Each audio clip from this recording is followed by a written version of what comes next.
Okay, and we're going to get started. So this is welcome to all. This is the introduction to EmbroideryStudio e3.0. And here we go. Sorry for that. Windows 7 has to change to basic, so it just kind of does this little hiccup.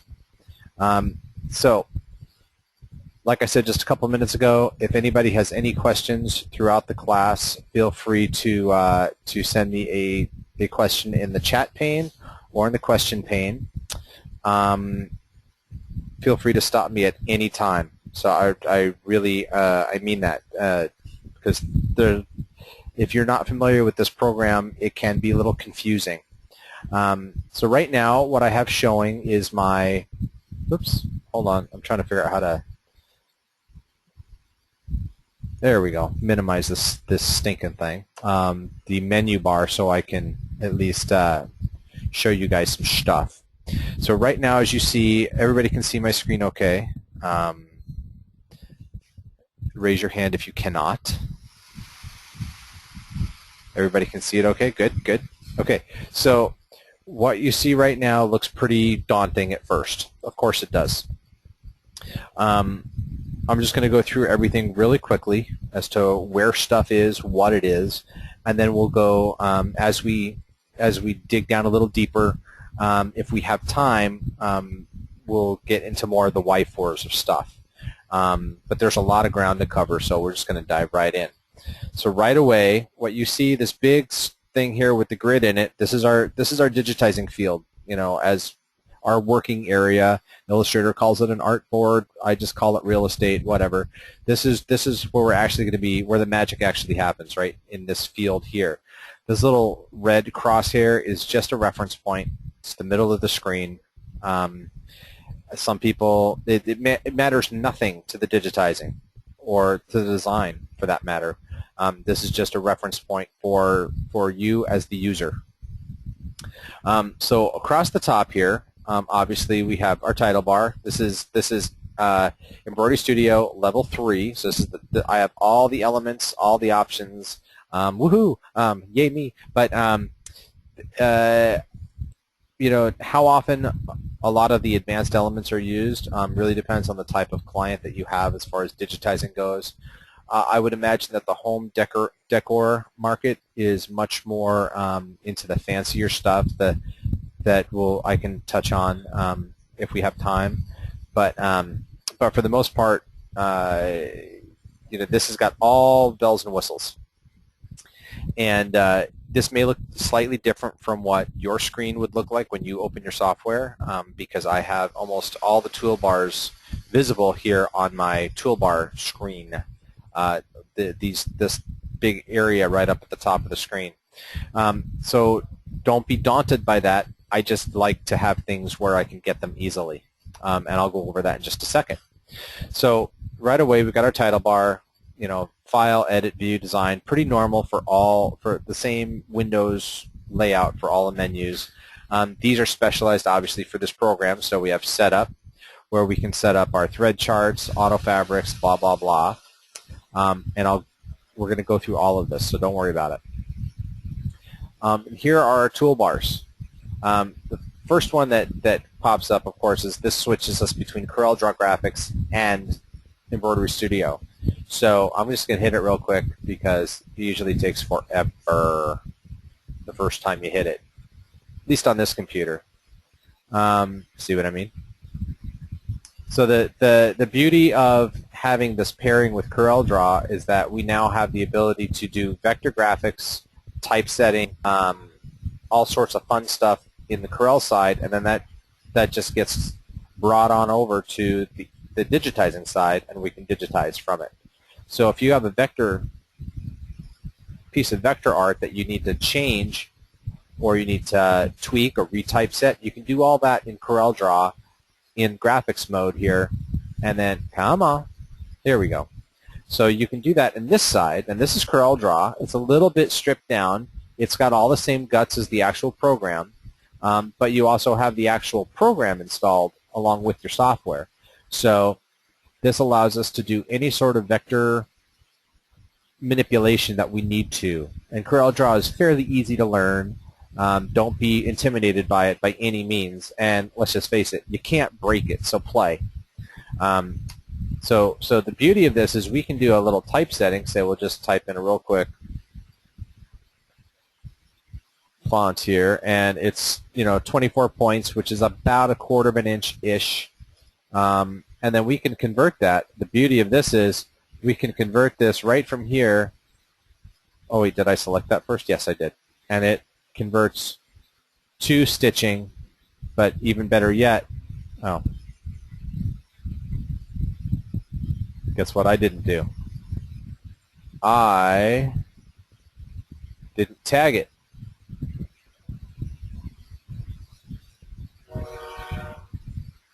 Huh, it was supposed to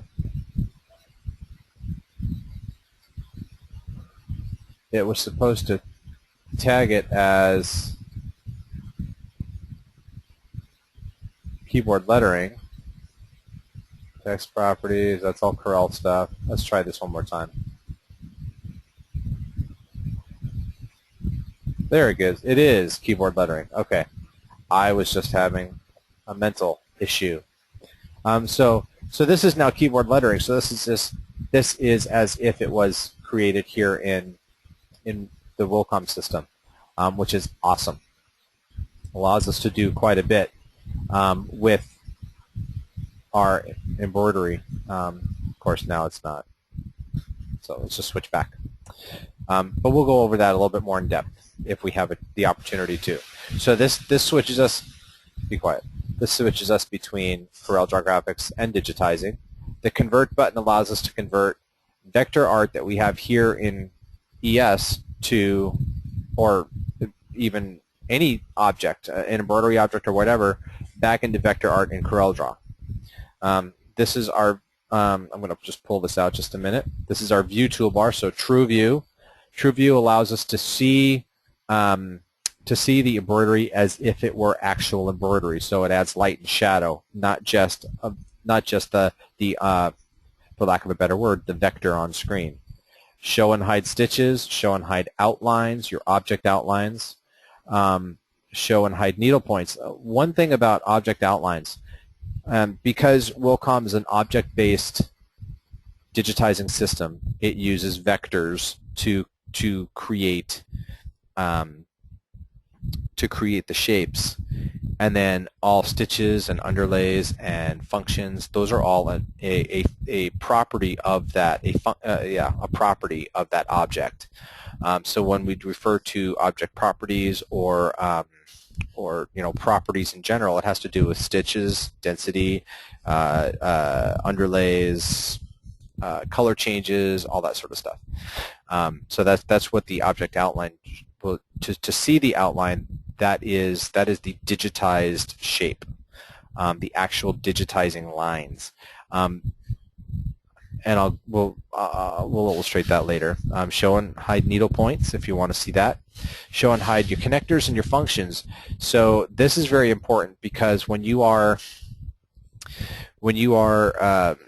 digitizing along, you want to make sure that your trims are being added as they are needed or not, depending on how you're digitizing, and that your connectors are that's because embroidery is, you've got a needle and thread, and that thread is throughout this entire design. It's going from start to finish, and the only thing that's breaking that is your trims. So you want to see those connectors for sure. Show repeats. So this is if you have objects that you've repeated, as in backed over itself a couple times. I can tell you I've never used that. So show and hide bitmaps, show and hide vectors, show and hide applique fabric. If you do appliques and you have a specific fabric that is in there, I've never used that because I know something is an applique. Show and hide background images. So, for instance, a piece of clothing that is pre-installed in here, you can bring that up in the specific color and show that, and your design will be on there. Show and hide the hoop. So, in case you want to make sure that something is going to fit in your hoop, I'm just going to right-click on that real quick to bring this up. So, right now, these are the hoops that I have in here. that I put in here for either a customer or myself. Barrett Tajima hoops. I use Tajimas here at Design Matrix. And this is the 15 centimeter hoop that we use. I just had a situation where I had to pull this up and make sure that a design that I was digitizing was going to fit in that hoop because it was going on a specific location and it had to fit within that 15 centimeter hoop, and there's no room for error because this particular item that we're embroidering on is a one-of-a-kind thing, and so you don't want to run into a hoop in the middle of a design and realize, oh no.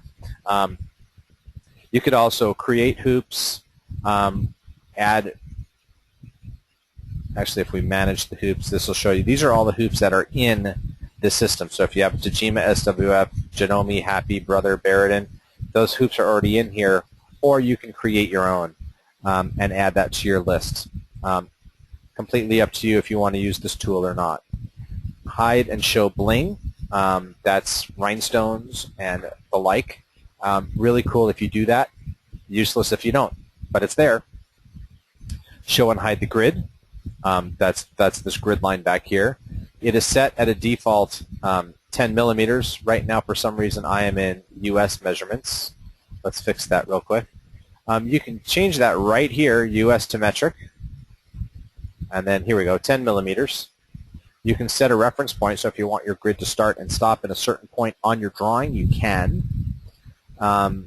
You can have your object snap to the grid, which I don't recommend because you want a little more freedom than that, but to each their own. You could actually set this to be a 1 millimeter grid and you want your stuff to snap to the grid. There is a call for that. It's up to you. Show rulers and guides. So this is the ruler. The guides are these little, guidelines are little things you add just by left-clicking on the rulers. Allows you to make sure, say, if you've got objects in lettering and you're hand digitizing lettering and you want to make sure all the letters are cut off at a certain spot, you could throw a guideline. Great for aligning stuff. You left-click once to get it on there. To remove the guideline once you're done with it, just click on this yellow arrow up here and flick up, and it makes the guideline disappear. Let me do that real quick because they're distracting with the grid up there. Okay, so then of course we have our rulers. The ruler is just show and hide, and it will be set up either in metric or US depending on what you pick right here. Auto hoop, so the program will automatically choose the hoop that fits best with the design that you have. Auto start and end, very important at the end of the design to make sure your design starts and stops in the center, so you're not going to hit any hoops. And slow redraw if you want to see how your design runs. Very helpful if you are editing someone else's file. The next toolbar that we have up here is the Docker, which this is the Docker over here. So these are all the toolbars that are going to show up over here. So as you can see, I have right now, I have object properties, color palette editor, and color object list. Those are all very important toolbar Docker menus that we will go over at a certain time, but all these are available to be docked over here. So we have, so what do we have here? We've got object properties, come on, should mouse over, stitch lists, team name list, clip art, stuff like that. Excuse me. Important stuff. Stitch list, I can guarantee you I've never used. I have a friend who uses Melco software. He uses stitch list all the time. So it just depends on where you come from. If you're new to Wilcom, you probably will never use the stitch list. Okay, this is the styles toolbar. So I have this up here. Styles are like, okay, if your object properties are like your, oh, this is going to date me, so forgive me. If object properties are like the rabbit ears on the old TV set, oh, please tell me you guys know what I'm talking about. Styles are like the fine-tuning knob on the TV set. So object properties set the global properties for this design. Styles will tweak by object.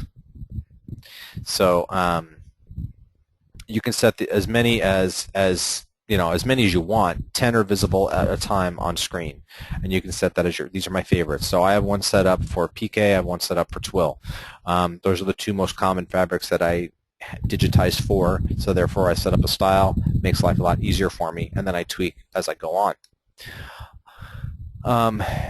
And then we have sequence. So move up in the sequence, down in the sequence, all the way to the front, all the way to the back, just like normal. And you could also sequence by object and sequence by select. So you select the objects in the sequence you want them to be, click that button, and ta-da, they're there. Or by color, in case you're digitizing kind of out of order, which is, you can do. You can digitize whatever you want. Any questions so far? Feels like we haven't covered a lot, but we really have. No questions so far? Cool. Okay.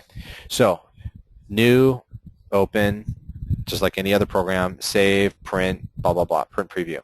Cut, paste, copy, blah, blah. Import embroidery. Very important. If you are working from a DST file, you open up a new file, import that into this new, conversely, you can open that DST file. Either way works. Or if you're working on something and you want to add something from a different design, you can do that this way as well. Import graphic. So you can do that in CorelDRAW and then switch over, or you can import it right here.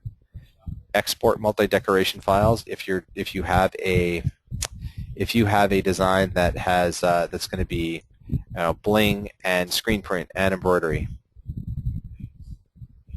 Question real quick here. Where can I see where the trims and stops are located within a design, sort of a list of how it will be stitched out? Okay, the trims and stops and stuff, you're talking about a stitch list, which is this guy right here. Obviously there's nothing there because we don't have anything in the design yet, but this will show us the stitches, this will show us the exact order and sequence of stitches and functions. This is, how do I word this? This is a very deliberate way of looking at the design. A very ordered way of looking at the design this might be a better way. I'm a visual guy, so I like to play with it on screen here. I know where everything is because I can go through. I don't need to go through every stitch because this is object-based. The other way you can do it is with this color object list, and this gives you all the objects in sequence, and your trims and color changes are all functions of the objects. So I will use this more than I use the stitch list. One thing I need to make sure you guys are aware of is that because this is object-based, if you're coming from a stitch-based program like Melco, well, I guess Melco now is their current-ish software, or most current software is object-based. But if you make, because software way back when, in the past 15 years or so, it was stitch-based. Now it's moved to object-based. So if you make any stitch edits, if you're coming from that realm, and you try to make any stitch edits and then make an object edit, those edits you made to the stitches are going to be lost, because this is all object-based, so it defers to the object first. Another quick question here. Coming from the old Melco software, there you go. So there are a lot of things that Wilcom has here because they were a partner with Melco for so long, way back when, that you're going to see some things that equate, like the stitch list. If you feel free to use that, if you're used to using that in your Melco software, just be aware that those stitch edits that you make are not going to hold if you make an object edit. So try to start thinking in terms of object-based. And if we have time, I'll go over this. So where were we? We were in, here we go. Export multi-decoration files. Okay, send a machine manager. If you have your embroidery machines connected directly to this computer, you can just automatically send them to your embroidery machine. I know Beridan has their what do they call it, their auto design server or whatever, and I think Tajima has their own version of it. Wilcom will allow you to connect your computer without having your machine to your computer without having to go through another piece of software. So it will send that EMB file, convert it to the format that that machine needs, and shoot it over to that machine memory. It's a little tricky to set up. It's gotten better, but since everything's grayed out, you can tell I don't have anything connected because I digitize mostly. Very rarely do I have the need to send something to a machine. So when I do, there's these little things called floppy disks that are becoming archaic. That we don't need to go there. It's a painful subject. But okay, so options. So this is other. This is our design options, which is also available through the setup menu. This is all sorts of really cool things in here to customize your digitizing experience. So in this case, you can turn on your TrueView here if you don't want to hit the button, wherever it is right up there. Stitches, outlines, connectors, functions. If it's checked, it's visible. If it's unchecked, it's not visible. View graphics. When you bring in a bitmap, are they dimmed or are they full bore visible? I prefer it dimmed because it allows me to see my embroidery more clearly. Show vectors. Do you want the show filled or wireframe? I tend to not show the wireframe. Again, I'm a visual guy. I need to see it. So if it's just a wireframe, sometimes things can get confusing. We've already seen this screen, the grid and guides. Scrolling, if you want to auto-scroll the design, if you're in the middle of design, you're zoomed up real quick and you're just digitizing along, the screen will auto-scroll as you digitize. Most of the stuff is pretty standard, and you don't really have to change any of this. Reshape, generate stitches immediately for lettering, motif runs, and other objects. So if you make a change, you don't have to enter. It automatically regenerates the object for you. Excuse me. The knife tool, which is a great tool we haven't gone over yet, but it reorders and creates travels, or we can create a branched object. This is one you might want to play with, see which works better for you when you finally figure out what the knife does. When we get there, we'll get there, honest. Kiosk is a new thing that's available with the software. It allows you to set up if you are a retail type of place and you want people to set up their own lettering, you can set this up as a kiosk that allows people to have certain layouts they can pick from, and then they create their own lettering and you just sew it out. Kind of cool. Where things are going to be exported and how they're going to be exported. If you want any warnings, change stitches, non-native design, ZSK file name, design integrity alert, I mean, it's up to you if you want to get every time there's a change in the design. If you want it to give you a warning, that's fine. Where things are duplicated and pasted in the edit field, really the stuff is just getting real. We already saw this, hoops in general. The one here that you're really going to be playing with, autosave design. If you want the design to automatically save itself for you, you click this. The downside to that is it's going to pause. So you'll be in the middle of something and it's going to pause while it autosaves. It gets very distracting and annoying to me. That's just me. So you can uncheck that, which, as you can see, I've done, and I'll save it myself. Thank you very much. But I do want it to create a backup copy, so just in case I have a crash, I might be able to recover that. Show values relative or absolute. This is explained a lot more in depth in the manual. The ones that I want to get to are right here. Play button sounds. If you want to listen to music on your computer while you're digitizing, if you want to listen to online radio, the Seahawks are playing, or your local team wherever you are. I'm in Seattle. I'm a Seahawk fan, and we're going to win the Super Bowl again this year, I hope. But you want to uncheck this play button sounds. Otherwise, as you digitize, it's going to sound like you're playing a very strong game of Pong on steroids, and it gets very annoying and distracting. The other one you're going to want to play with is this closest join, and I will go over that a little bit more as we go on. Another question real quick here. Go Hawks. Yes, man. Yes, sir. Yeah, go Hawks. Okay, where are we here?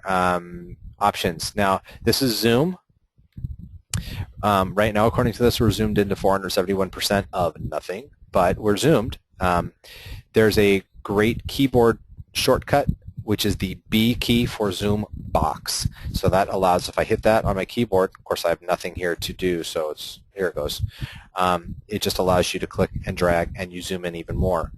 You can also zoom in using this is Zoom. This is to start the box, obviously. You can do that visually. This is Zoom one-to-one. And there's also Zoom to fit, Zoom to selected, Zoom to product, and Zoom to hoop. Play with as you will. If you hit the Z key on your keyboard, you will zoom up by a certain factor, and the Shift Z will zoom out by a certain factor. I use that and the zoom box more than anything else, just so you know. Mirror horizontally, vertically by a reference line that you set. Rotate by a certain thing. Skew. I have never used this one nor this one. This is, use them as you will. Transform an object by the aid of a reference point. Play with it. See if it's something you'll find useful. I've never used them. Shaping tools. So weld. They're very, just like in CorelDRAW, just like in any other drawing program, shaping tools. Now we have down this set of button bars. We're half an hour into this and we're just through the button bars. Holy shnikey. Satin, tatami, these are your stitch types. Zigzag, E-stitch, program split. We're not going to have time to go over all of these, but we'll work with that. Set up your auto underlays, pull compensation, auto jump settings, shortening. Don't play with those. Those are your friends. The defaults work great. Just keep them checked and everything will be fine. Fractional spacing. I'm going to pause for a second and talk about fractional spacing. Very important tool. Something that Wilcom was the only one that had. If you notice in some other digitizing programs, other programs will have it now. They may not call it fractional spacing. They'll call it something else.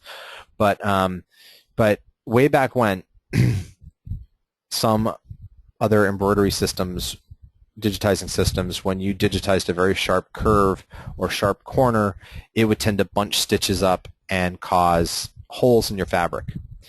Well, a combination of stitch shortening and fractional spacing allowed us to overcome that in the Wilcom system.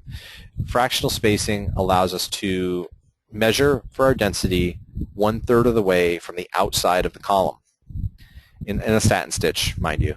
And that allows us to have a little bit more open on the inside of these short curves, tight curves, I should say.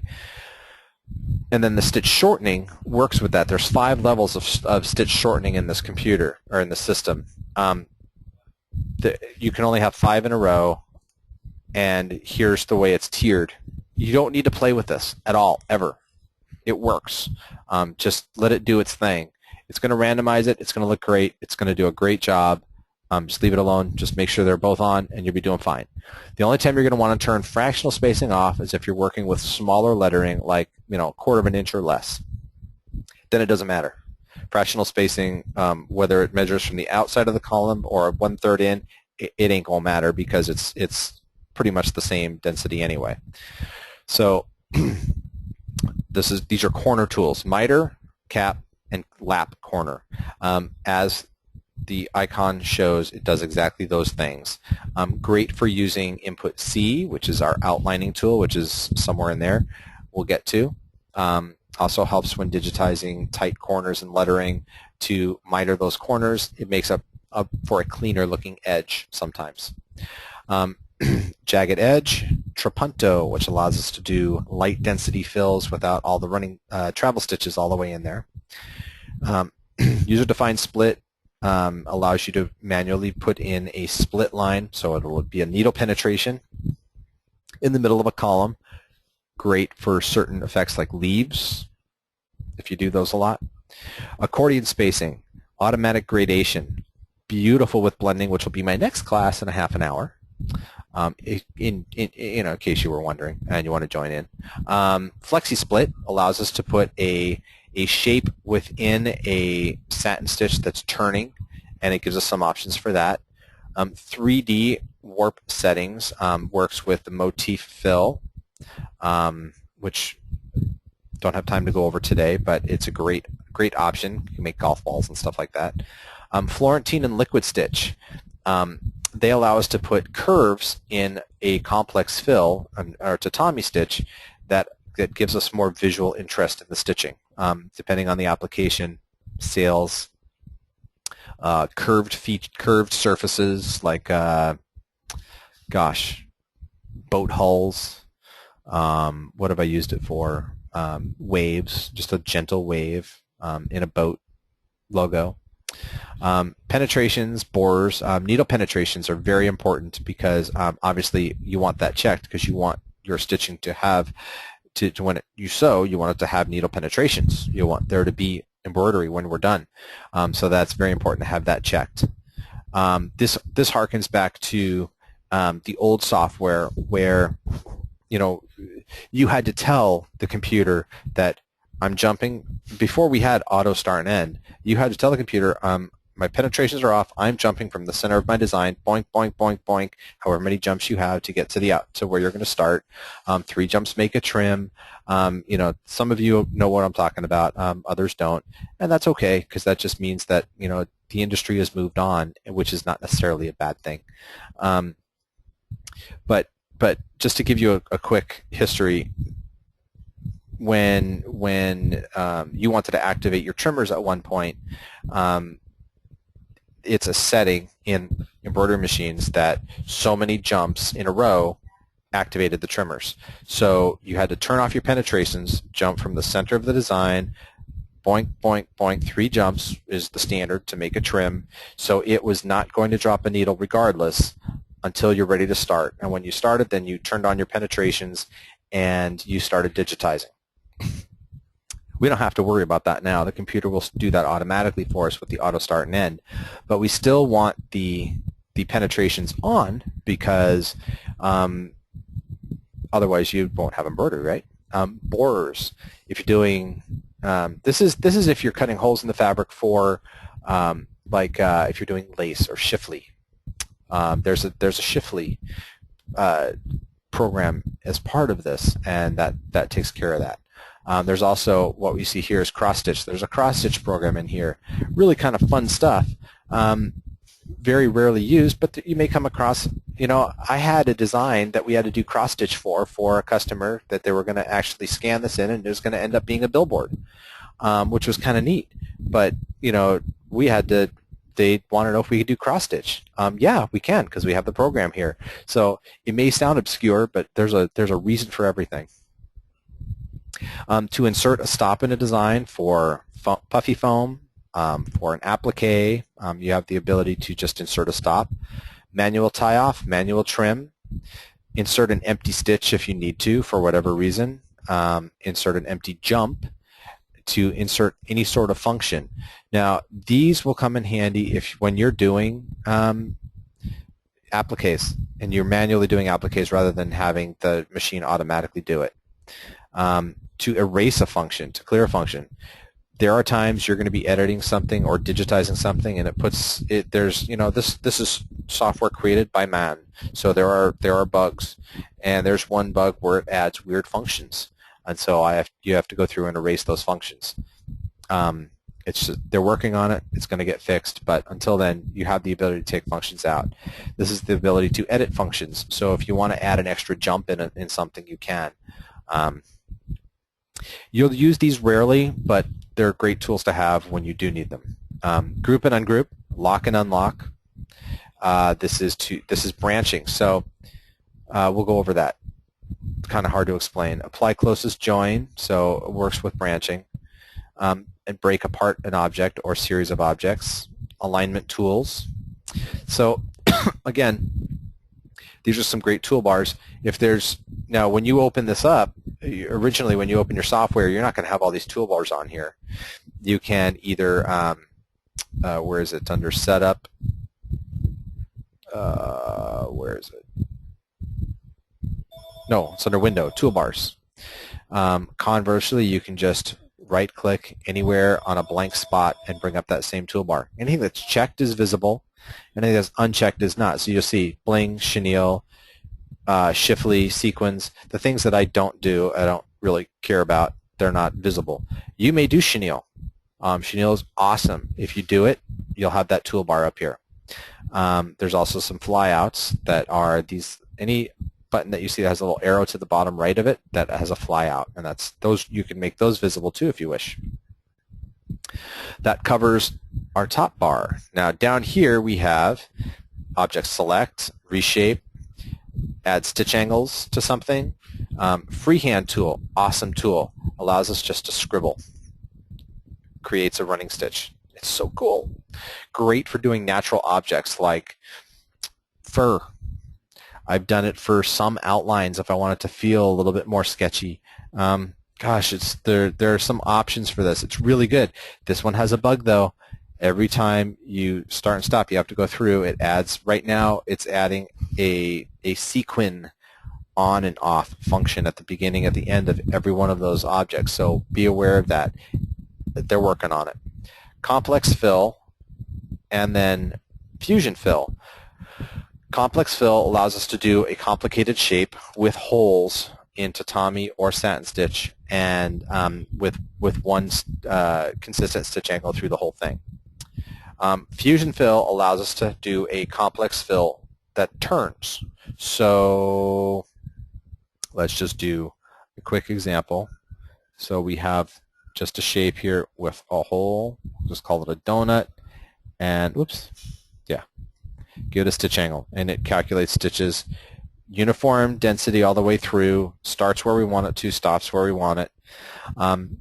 While we have this open, let me talk to you a little bit about objects. So if you zoom in, here's our object outline. This little part here is called pull compensation.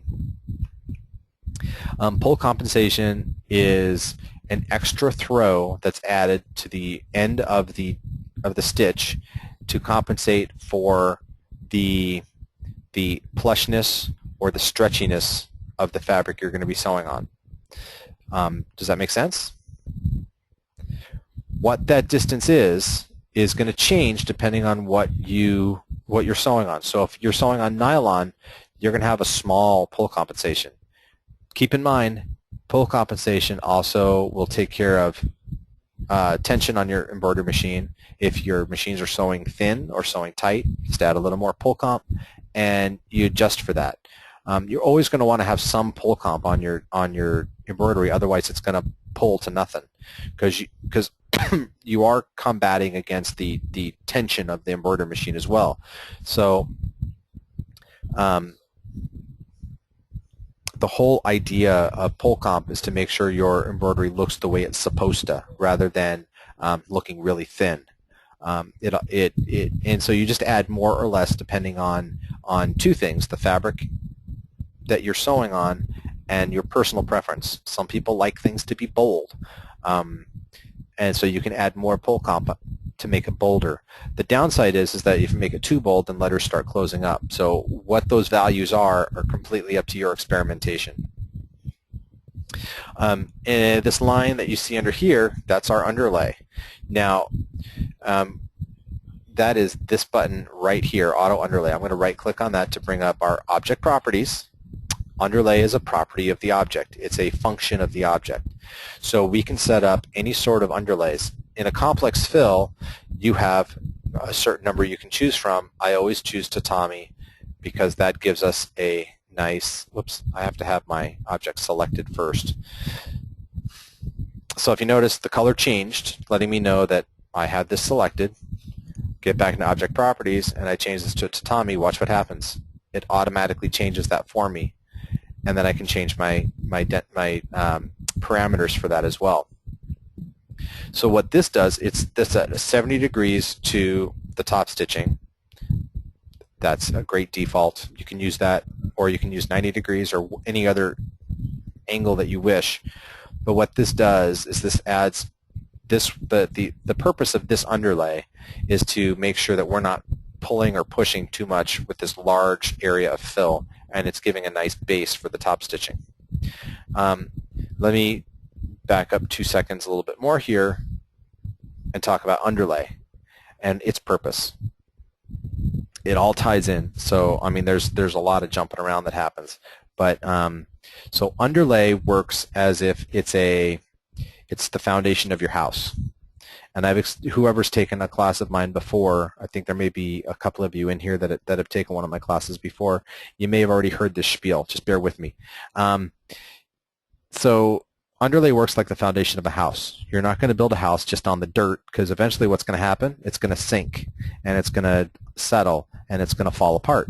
Same thing happens with embroidery if you don't have a good base, i.e. underlay. It's going to fall apart. It's going to sink into the fabric. It's going to look really bad. So you'll find some designs from some other digitizers will have a lot of underlay under there.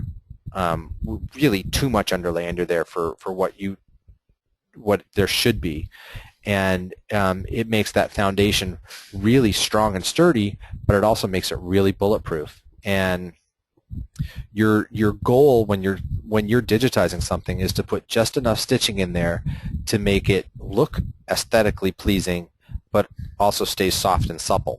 So you can crank this underlay down. It's a 1 millimeter distance, but that's, you might as well just put a whole nother fill under there, because that underlay is going to push just as much as that top stitching is going to. So that's why, a nice even medium, say in this case it's a larger area, 3 millimeters in between rows of stitching, and that should be fine as a base. Maybe a little tighter depending on what you're sewing on. So underlay works as that foundation of your stitching. It's a very important part of your embroidery. There's also a couple other things. There's the the three things you're going to change most often in any design. The three most important things you have to think about is your underlay, your top density, whether it's satin stitch or tatami or any other, your densities, and then your pull compensation are the three things that you're going to be adjusting most often for any object. What those are depends on any number of variables of the object that you're sewing, the fabric you're sewing on, whether it's lettering or not. There's so many other things. In a tatami, we have the ability to adjust obviously the density between the rows of stitching, the stitch length, maximum stitch length, the minimum stitch length, and then our pattern, which is our offset fraction or partition line. Your online manual that comes under the help menu, user manual right here, it's installed. Oops, gosh, click crazy for a second there. That explains this offsets a lot better than I can do just in the short time we have. Go ahead and look that over for the offsets. It has pictures that illustrate what that does. Your whole idea for these offsets, now yours will say 0.25, 0.25. That's standard. That works, but it's a very rowy pattern. I like to keep mine at 0.55, 0.75 because that gives me a smoother pattern that doesn't draw attention to itself. When you're digitizing, you don't want the stitching to draw attention to it. You want the people to see the entire design. You can also add a random factor in that stitching as well. Depending on what you're digitizing, that may be great. Just remember, this is, say, if you change this to 50%, that's 3.7 millimeters plus 150% more as your longest stitch, which will make for a very long stitch. So just keep the stitch length in mind when you're adding a random factor. So fusion fill, to backtrack yet one more time, allows us to put a more complex shape with a hole in here, which allows us then to enter, exit, and now we can add angles to this, and it will create our shape. with the curves, and notice our underlay is already, we set it up for this object, so it's here, and it's a complex fill, but now it has these stitch angles. And you can adjust the angle of your underlay to make sure that we don't have too many areas that the underlay and the top stitching are running in the same direction. Everybody follow fusion fill versus complex fill? Cool. We shall move on. The most important one that you're going to do is input A. That's the most important input method you're going to ever use. Just use this for 98% of what you're doing. And I zoomed in real quick so we can do a real quick object here. So input A. Down here on the bottom left-hand side of your screen is your prompt bar. It's telling you enter point 1 on side 1. And I'm going to do this real quick, go over this because we have a few more things that we need to adjust, go over before our class ends. So input A, point 1 on side 1. It tells us now point 1 on side 2, and then it's point 1, point 2, point 1, point 2, point 1, point 2, side 1, side 2. What I'm doing is I'm hitting my right mouse button as I enter these points, and that's giving me a curved shape. What we're doing is not just giving this a width as we're digitizing, we're also giving it a stitch angle. So every one of these lines on this rubber band that we're seeing is a stitch angle. That's a great stitch angle, isn't it? But notice our column width. So if we hit enter, of course we have our tatami underlay still, but we can now, if I hit the reshape object tool, it allows us to change these angles as we see fit in case we're digitizing really fast and wonky like Terry just did beautifully. You can also add more angles. So hit the control key. We can add another angle. Let's left click on the object outline. If you want to add more points, left click gives us a straight point, right click gives us a curved point. Everybody follow? That is the most important input method you're going to be using. Just delete that real quick. The second one is input B, which allows us to do one side, spacebar, the other side. Great for wave shapes. And the stitch angle is determined as an average between the first line and the second angle line. Input C is the second most important one you're going to be using. This allows us to digitize one input line with a fixed border. Great for outlining stuff. Not in every case, but most cases. Great for adding a quick column stitch to something. Run stitch, manual stitch, circle and star, used very infrequently. I can count on the fingers of a shop teacher's hand how many times I've used this, which is pretty rare. Auto applique, if you choose to do that, I tend to hand digitize my appliques. I find it easier, but this works very well too. Lettering, keyboard lettering, don't have time for it. We're not going to have time to go over it today, but look that over in your online manual because it is very important. It's a great tool. Team names works with lettering, allows you to do multiple names stacked, separated by a color change to do a bunch of personalizations on jackets. Monogramming, you have that availability.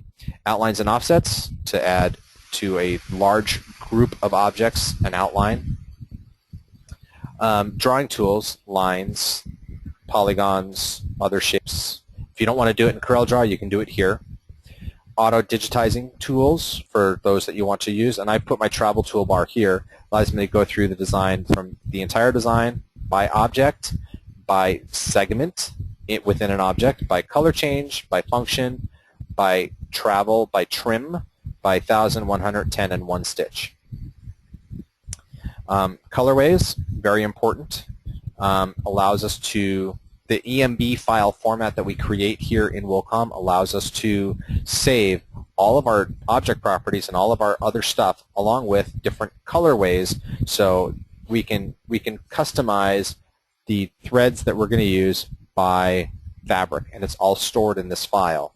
So you can have multiple colorways, an unlimited number of colorways per EMB file, which is awesome if you're going to.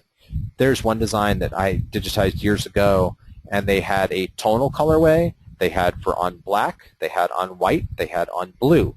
the colors that they did most often. So we had 4 different colorways set up in that one EMB file for that design. Didn't have to digitize the design but once, but I had the colors already saved in the file for that. Very important tool. This allows us to change the colors of our background, to put a background image if we want of either just a fabric and a color fabric or a product. I prefer just to keep the background so it's just less cluttered for my eyes, my aging eyes. The selected color, so if I select an object, it's going to turn pink. Unsewn, so let's digitize a shape real quick here. If I travel through this design, obviously this is where we're at, so this part is unsewn. It turns that gray color. The object outline is this dark gray color, and you can change that as you will. My grid is a dark gray, my guidelines are a darker gray, and borers, which I don't use, are that color gray. So this allows you to customize based on how you want to see your design. You can make it as garish and gaudy as you want, by golly, or you can be subtle and less cluttered, like I like it. I prefer, I like the fact that my unsewn color is just a shade darker than my background, so that way it just makes more visual sense to me. You might want it to be a different color. Go for broke. This is your user field, however you want to call it. Colors down here. This is our color bar. These are default colors. You can, using our color palette editor, customize with different thread charts and save that thread chart. Save this sequence of colors. You can add all 50 some odd colors of threads that you want to use most often, and save that in your template file and make that your default threads that you use for every design. That is completely up to you. Since I digitize for so many different people, I just keep it standard. That way I don't have to keep changing that. I just change it per design if someone has a specific set of colors they want to give me. You can add more colors. If 53 aren't enough, you can add more. You can subtract colors, or you can compact the palette. What that does is when you're done with your design, you click on that, and that gets rid of every color that's not being used in your design. So all you have showing down here is what's used in your design. Makes it really easy when you're assigning colors. Another question real quick. What exactly is a colorway? Okay, well, a colorway, when you are, I realize I went over that really fast. So when you're digitizing or when you're embroidering something out, and there's a certain, they want to use, say, blue for the first color, red for the second color, and white for the third color. So you have 3 colors in your design. You can save those individual thread colors, whatever those are, depending on your manufacturer, into this EMB file, and that's going to give you the that gives you the versatility of saving that. So if they're going to switch up the colors, say that was on a white garment, so on a black garment they're going to reverse some of the colors. You can save that as a separate colorway, which is, so here's colorway 1. I can add another colorway. We'll make this black. So let's pull this open just a little bit more. So we can make these colors different on, we'll just rename colorway 1, rename it. We're going to change this to white. So these are the colors I'm going to sew on a white garment, and these are the colors I'm going to sew on a black garment, and they can be different from each other. So we can make this, I'm just going to pick an arbitrary color, so we can make that a light blue rather than a dark blue. It could be a thread color based on any one of the charts that are already programmed in. Oh, pardon me. And then that all gets saved in the EMB file. So when you print your run sheets, you can print all the colorways or just a specific colorway based on your what you're doing at that time. Does that make more sense?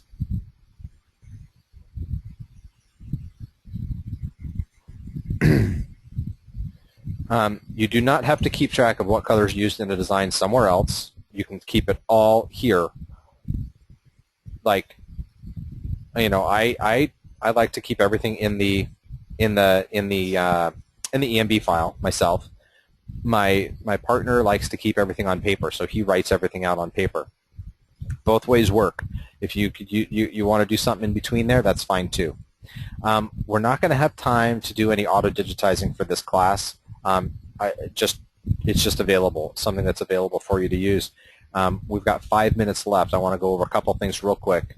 We went over colorways, went over the color bar. This is our transform toolbar where you can shows your XY coordinates, width and height of your object or design, and you can scale it here either uniformly or uncheck that box and you can do it asymmetrically if you wish, or non-uniformly, I guess.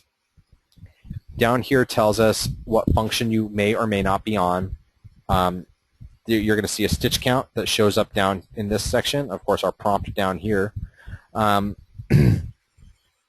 We covered a lot of ground in a very short period of time, and there's so much more to know about this program. I do apologize for a little bit of the jumping around that we did, but it's all important stuff to know.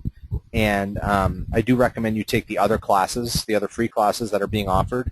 To tell you the truth, I haven't even taken the time to look at what this is the first. These are the first quarter's worth of new classes, so I don't have the entire list in front of me just yet. Actually, I suppose I could look real quick, couldn't I? Whatever. Anyway, it doesn't want to do it. Excuse me. I got to stop eating frogs. Are there any questions of things that I haven't covered that, other than the auto-digitizing, that we just don't have time to get into? Do you have any questions?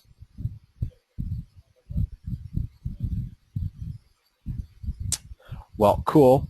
I'm sorry we're out of time. I've got to get to my next class, so I thank you for joining me today, and hopefully you'll join me again next month on the 16th of September for the next class, so maybe we can go a little bit more in depth.